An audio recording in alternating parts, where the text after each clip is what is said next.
1 million plus Lebanese thronged the streets in Lebanon and demanded that the ruling elite leave power, hold new elections, and bring an end to what they said is a corrupt sectarian system of governance.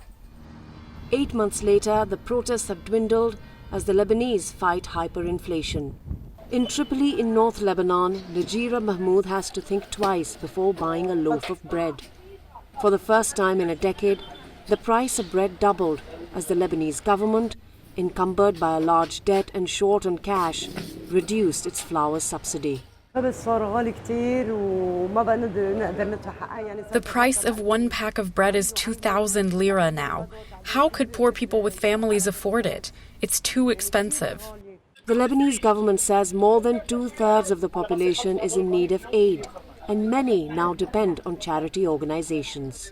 Sanobal Noor, one such NGO, runs a soup kitchen and provides financial aid to Lebanon's new poor.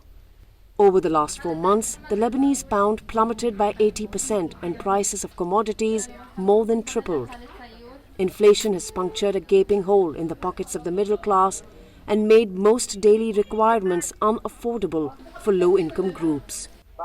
Baha, a father of 3, lost his livelihood, and unable to pay his rent, he's about to lose his home too. I have no job, no money. I can hardly pay for bread. I don't know what to do. Some are more desperate. This video, widely shared on WhatsApp, shows a man stealing diapers and a little cash at gunpoint in a pharmacy.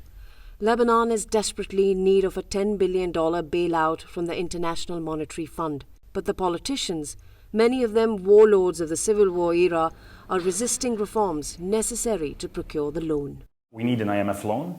However, the IMF loan requires a serious commitment from our government, and the ruling elite is not willing to do that because an IMF reform package would mean cutting the monopolies and changing the power structure of the country. There is also an energy shortage, and as lights go out, many Lebanese worry they may be headed toward even more uncertain and violent times. Anshul Vora for VOA News, Beirut.